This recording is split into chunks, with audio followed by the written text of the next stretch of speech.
Later this week, as we approach the end of it tomorrow, caps another milestone for Harris in what is a compressed campaign. Especially for Vice President Kamala Harris, whose campaign appears to be gaining momentum as she heads into the home stretch of what has been a compressed campaign season.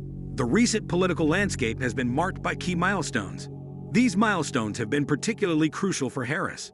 One of the most noteworthy occurrences that took place this week was Harris's success in fundraising.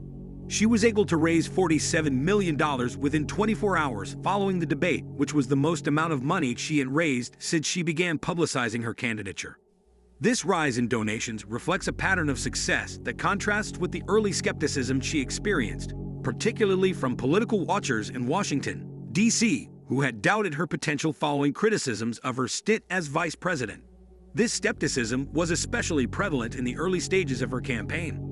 On the other hand, she rapidly silenced a significant number of those naysayers by launching a powerful campaign that exceeded expectations.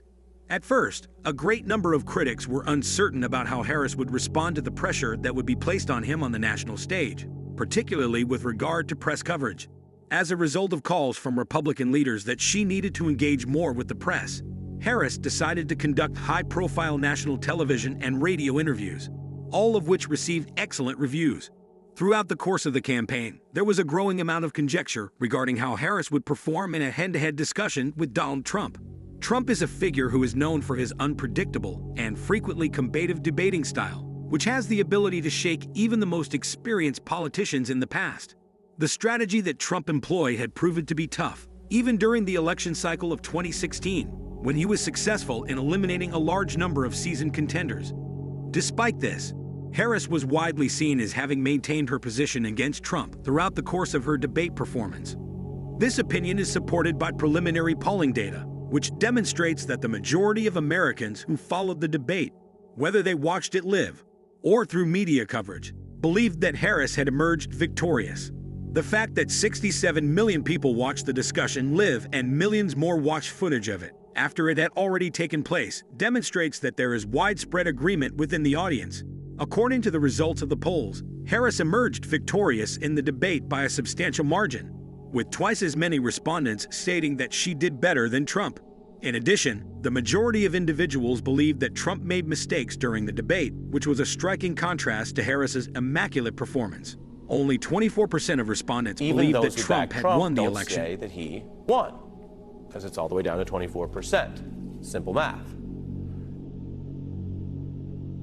Indicating that even among those who supported him, there was a significant hesitation to declare him the victor. This is a concerning indicator for Trump's campaign, since it indicates that there is a mismatch between his performance in the debates and the conventional voting base that he has. Concerns have been expressed by a number of prominent Republican officials and Trump friends in response to these outcomes. The performance of Donald Trump has been widely acknowledged to have been unimpressive, particularly with regard to his rambling comments and lack of concentration. These criticisms are not merely partisan attacks. Rather, they originate from within Trump's own camp. One of the individuals who criticizes Trump's performance in the debate is Republican strategist Karl Rove, who compared Trump's performance to an unsalvageable collapse. Rove even went so far as to compare Trump's performance to that of a pig, adding that there was no way to hide its imperfections. This was done in order to emphasize the seriousness of Trump's errors during his presidency. This criticism is shared by other conservatives, who are pushing Trump to take these criticisms seriously in the hope that he may be able to make course corrections before it is too late. There are even others who believe that Trump's supporters, like Robert F. Kennedy Jr., are attempting to transmit these harsh realities to him, in the hope that it may assist him in becoming a better person. It has been stated that RFK Jr. personally has conveyed to Trump that he performed poorly in the debate. This message was provided with the intention of encouraging Trump to make the required adjustments in preparation for the next major political event. The results. Early polls say Harris won the presidential debate. Campaign surrogate RFK Jr. may be hoping that they're going to somehow get through to Trump through the television. We've seen that before. And so they are actually trying to help him by giving him the truth that I just showed you, that he did poorly, and the voters think he did poorly, including Republicans, which is a problem when you're running for office. So they're trying to say he did badly to get him to correct his mistakes before it's too late. In the meantime, Harris has made the most of the opportunity to capitalize on the mistakes that Trump has made. When she has been speaking at rallies, she has often brought up Trump's responses to debate questions, particularly those that pertain to important topics such as healthcare and abortion. Harris drew attention to the fact that Trump did not provide a detailed plan to replace the Affordable Care Act, instead providing only nebulous concepts rather than specific policies. She also brought attention to the fact that President Trump has not committed to vetoing a national abortion ban, which is an important aspect in the continuing discussion regarding reproductive rights. These situations have been utilized by Harris in order to emphasize her own promises, such as her promise to sign into law any bill that restores reproductive liberties.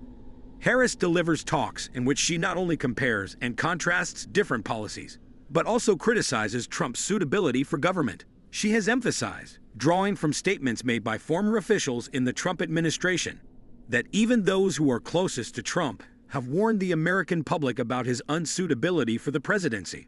Her followers, who frequently shout her pleas for freedom, opportunity, and the promise of America, are greatly moved by this approach, which emphasizes Trump's unsuitability as a candidate.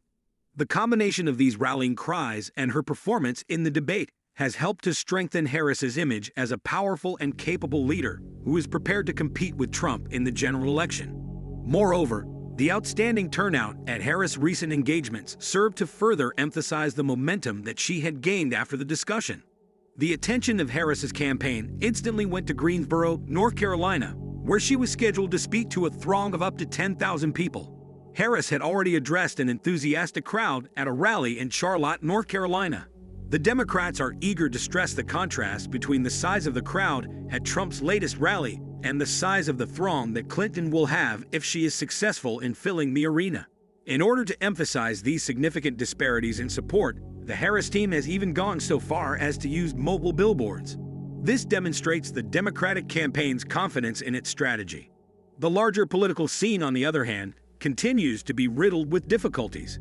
From the unpredictability of the economy to the ongoing battles on the world stage, the United States is struggling with a number of urgent problems.